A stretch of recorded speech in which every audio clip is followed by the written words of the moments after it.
Muy buenas noches, aquí estamos de vuelta para ir a fondo y en este caso con lo que representa una ensalada electoral con múltiples ingredientes y múltiples condimentos. Lo vamos a analizar en detalle en minutos. También no puede ser en una jornada como esta de Halloween que nos hable un poquito de cuáles son las máscaras más populares. Estaban empatados Obama y Romney, parecen las encuestas para las elecciones del próximo martes. Y un mensaje contradictorio en Cuba. Un dirigente de la dictadura dice básicamente que se arreglen como puedan las provincias golpeadas por Sandy, que no estén pidiendo ayuda a nivel de Estado. Sin embargo, muy pocas horas después, Raúl Castro aparece allí codeándose con un pueblo que no lo veía en persona de cerca hacía mucho tiempo. Aquí vamos, a fondo.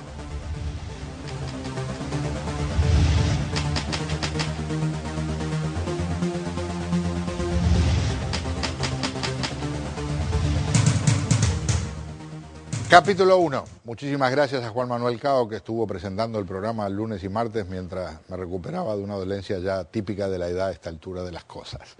Ahora vamos con el primer reportaje de la jornada. Aquí está nuestro Wilfredo Cancio con Alberto Tavares hablando de lo que significa esta ensaladita electoral cuando estamos tan pero tan cerca, solo 6 días de las elecciones presidenciales. A 5 días de las elecciones presidenciales de Estados Unidos, la contienda parece cada vez más intrincada y a la creciente rivalidad de los aspirantes, el rompecabezas de las encuestas y la división del electorado se ha sumado el inesperado factor de un desastre natural en el noreste del país. Tras la tregua por el arrasador paso de la tormenta Sandy por Nueva York, el candidato republicano Mitt Romney retomó hoy la campaña electoral en Tampa y Miami.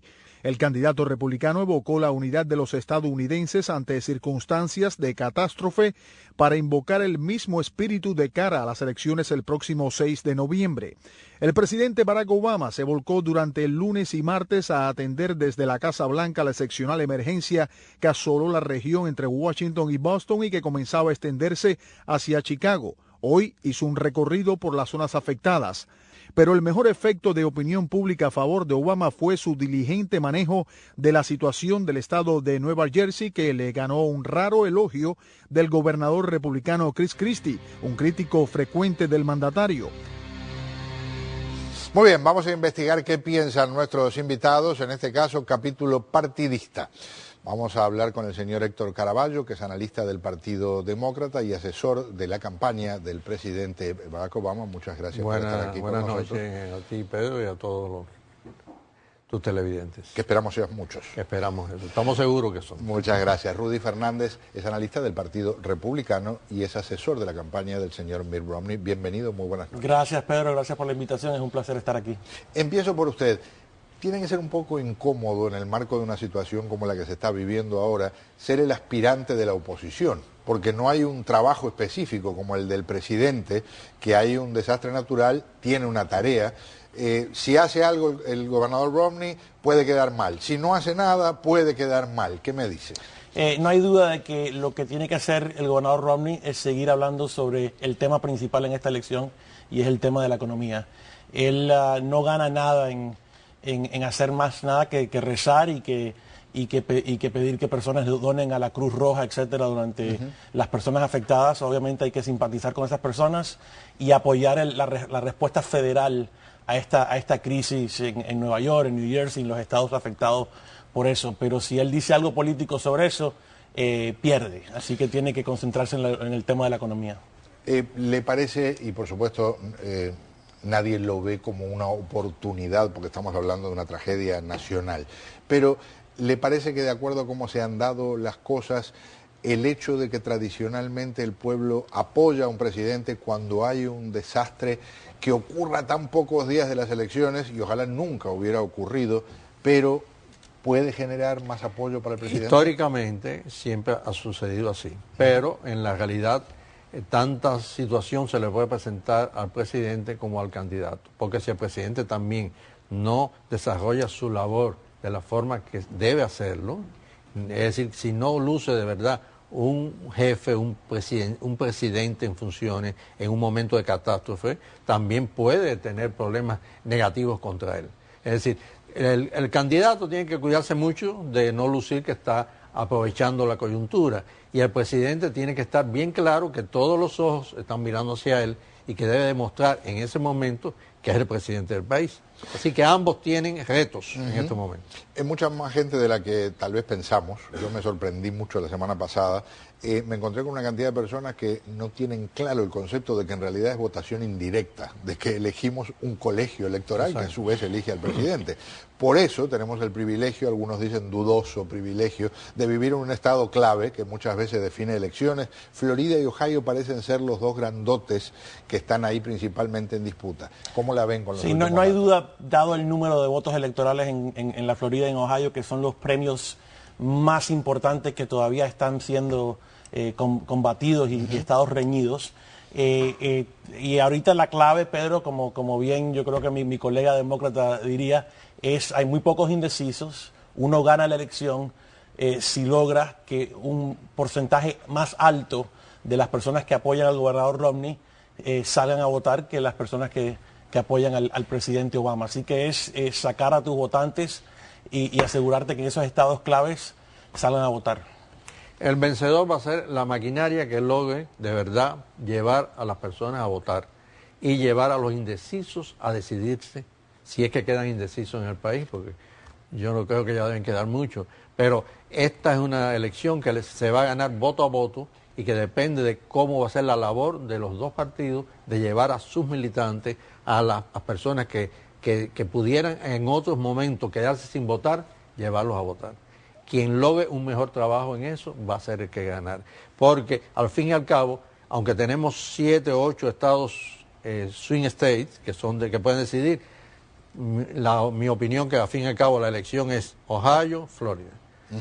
Y otra cosa, la única ventaja que veo es que vamos a quizás a saber algo temprano por la noche, porque tanto Ohio como Florida están en el horario. Me tocó transmitir hasta altas horas de la madrugada en elecciones en las que se pensaba que se iba a saber temprano. Porque por lo menos tanto Ohio como Florida son de los que terminan su elección primero que los demás estados del país. La publicidad negativa da resultado. Es triste, pero da resultado. Está probado de acuerdo a las encuestas. Hay mucha gente que le presta atención y tanto la campaña presidencial como la campaña opositora se han tirado unos ladrillazos descomunales. Está circulando, incluso se pasa aquí en el canal, un anuncio que básicamente pone a Obama al lado de Mariela Castro, de Hugo Chávez, mencionan al Che Guevara. No es desperdiciar algo tan maravilloso como la democracia para entrar en ese territorio tan bajo. Y se lo pregunto a los dos porque hay avisos negativos de los dos lados. Mira, yo creo que hay que concentrarse en, habiendo trabajado en campañas presidenciales antes, en la Casa Blanca del presidente Bush, el éxito que tuvimos en elegir a reelegir al presidente Bush, siempre la clave es concentrarte en tu mensaje. Y el mensaje de Romney debe ser sobre trabajos, debe ser sobre la economía. Y él quiere que los votantes independientes y los votantes republicanos y demócratas, porque esperamos recibir cierto apoyo de votantes demócratas, vayan a las urnas pensando el siguiente tema. ¿Ha habido suficiente progreso durante los últimos 4 años de la presidencia Obama con respecto a la economía y con respecto a la creación de trabajos?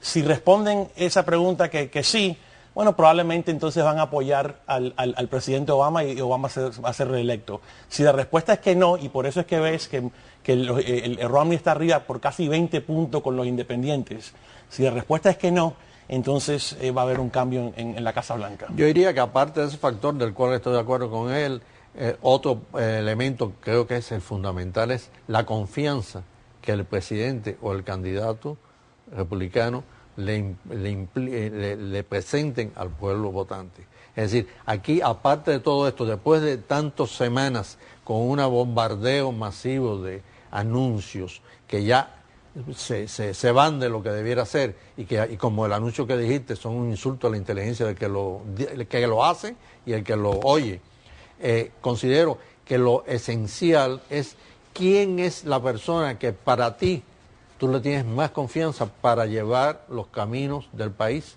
en todos estos años, porque los años que nos esperan con cualquiera de los dos son difíciles. Señores, muchas gracias por acompañarme. Gracias por la invitación. Gracias a ti, Pedro. Un placer tenerlos aquí. Vamos a pasar a otro capítulo que empieza con números y tiene que ver con una encuesta que se publicó en las últimas horas que incluye datos a nivel nacional y a nivel local. Fíjense, Los cubanos, cuando se habla en una encuesta nacional, ¿a quién apoyarían? 52% a Romney, 46% a Obama. Sin embargo, en Florida la diferencia es completamente diferente, 74 a 24. Mientras tanto, se le preguntó a puertorriqueños, a mexicanos, a centroamericanos, a dominicanos, y es casi lo mismo a nivel de la Florida que a nivel nacional. Pero fíjense otro dato interesante entre sudamericanos. La encuesta nacional, empatados. En la Florida, 64% por Obama, 32% por Mitt Romney. Vamos a ver si podemos arrojar alguna luz sobre cosas que parecen tan confusas. Es un gustazo para mí darle la bienvenida al señor Guillermo Martínez, un periodista legendario que tiene mucho tiempo trabajando en medios y que se ha dedicado a una tarea menos dolorosa, que es el analizar un poco lo que ocurre a nuestro alrededor. Bienvenido. Muchas gracias, Pedro. Es un honor para mí estar contigo en esta mesa. Bueno, el gusto, esta va a ser la primera de muchas oportunidades, si Dios quiere, y hay mucho para hablar de lo que he aprendido de este señor, pero capítulo 1, ¿qué te parecen estos números? Mira, primero que nada, en la Florida hay una falla enorme. Hay una falla enorme porque aún las encuestas que han salido, sabemos cuál va a ser el voto cubano. Eso tú lo dijiste precisamente, el 74%, que es el voto mayor entre los cubanos que han obtenido ningún candidato republicano desde Ilián González en el año 2000. Ahora, cuando hablan del voto puertorriqueño, no hay ninguna encuesta que haya tomado un voto puertorriqueño. No hay ninguna encuesta que haya tocado el voto mexicano, ninguna encuesta que haya tocado el voto suramericano. Lo que te hablan es extrapolan de los números totales de la encuesta los números parciales. Y tú sabes que cuando empiezan a hablar de números parciales, espero que el público lo entienda, se pueden ir a cualquier extremo. Lo cierto es que en la Florida hay el primer grupo minoritario son los cubanoamericanos, que hay más de 500,000 de votantes, después vienen los puertorriqueños, después los mexicanos, después los centro y suramericanos. Ok, Pedro, fuera del grupo de cubanoamericanos, nadie jamás en la Florida ha hecho una encuesta de los puertorriqueños. Hablemos a nivel nacional de lo que mencionábamos del colegio electoral. Que en un rinconcito de Ohio se decida tal vez quién es el próximo presidente, no deja de golpear un poco el concepto de la democracia global. Pero, primero que nada, los televidentes deben entender qué cosa es el colegio electoral. Son 538 electores que son escogidos, uno por cada miembro de la Cámara de Representantes, 435, 100 por cada uno de los senadores en los 50 estados, son 535, y 3 del Distrito de Columbia. Así que sí, hay 538. Pudiéramos llegar a tener un empate técnico. Y vamos a no entrar en eso, porque si entramos en eso, más nunca salimos. Pero es interesante porque es la única forma en la cual las personas que crearon este sistema decidieron que había que prestarle igual atención a un estado pequeñito como New Hampshire que a un estado enorme como Nueva York, como California, como Texas. Claro. Es la forma de equiparar el voto, equiparar el valor y el peso del voto a nivel nacional. Que no estén borrados del mapa, digamos, de la sustancia real de porque la participación. Si aquí tenemos una campaña nacional, tú ves a los candidatos en algunas de las grandes ciudades haciendo anuncios a nivel nacional, entonces pierdes el toque humano del candidato hablando con la persona, hablando con el votante, en ese comedorcito pequeño, en un rinconcito de un condado de Ohio, hablando con una viejita, besando un bebito. Muy buen punto. Gracias, Guillermo. No, por favor. Primera de muchas, por favor. Muchas gracias a ti, Pedro. Guillermo Martínez con nosotros. Vamos a escaparnos por un momento a Cuba. Ayer, una escena que fue a puertas cerradas, en la que un dirigente de la revolución, uno de los fósiles de la dictadura cubana, el señor Machado Ventura, dice cómo deben enfrentar las cosas las provincias golpeadas por el huracán Sandy.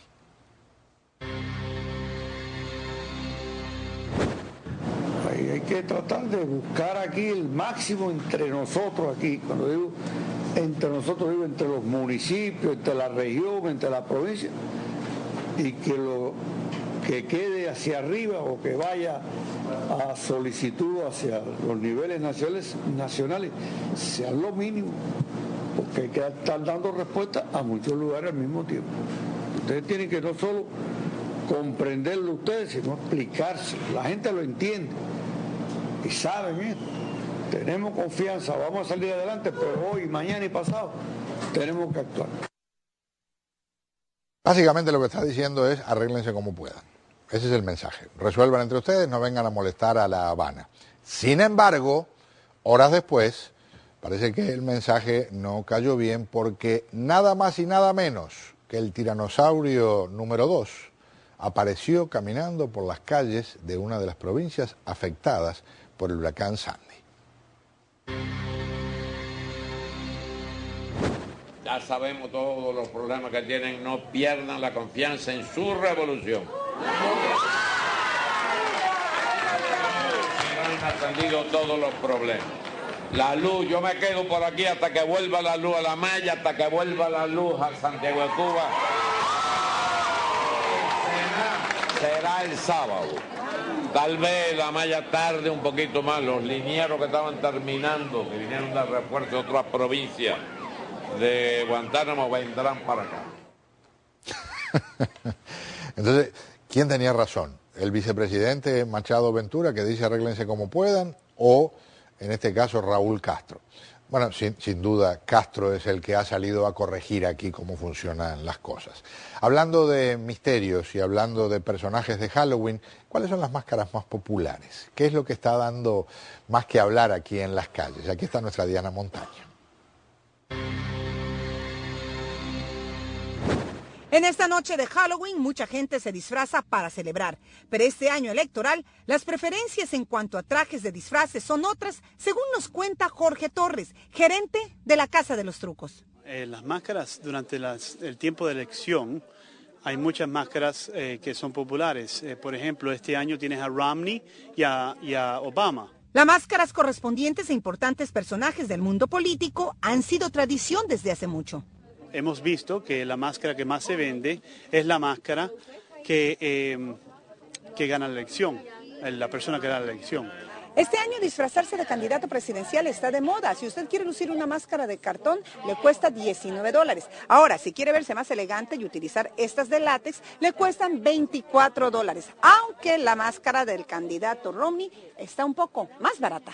Y en este año, ¿cuál es la máscara que más han vendido hasta ahora? Está empatada. Pareciera que la venta de estas máscaras puede predecir en cierta forma quién podría ser el próximo presidente. El concurso de máscaras que hemos estado haciendo desde 1980 y hemos visto que cada 4 años la máscara que más se vende es el que eligen. Por ejemplo, hace 4 años salí la noche anterior y dije que se había vendido más Obama que McCain y efectivamente ganó Obama. Por lo pronto tendremos que esperar a ver cuál fue la máscara que más se vendió para ver si realmente se cumple lo que podríamos llamar una premonición de Noche de Brujas, de Halloween. Para Sepseca Fondo, Diana Montaño, América TV. Muy bien, vamos a una pausa. Al regresar, lo previo a la investigación de un crimen que pone los pelos de punta. Ya volvemos.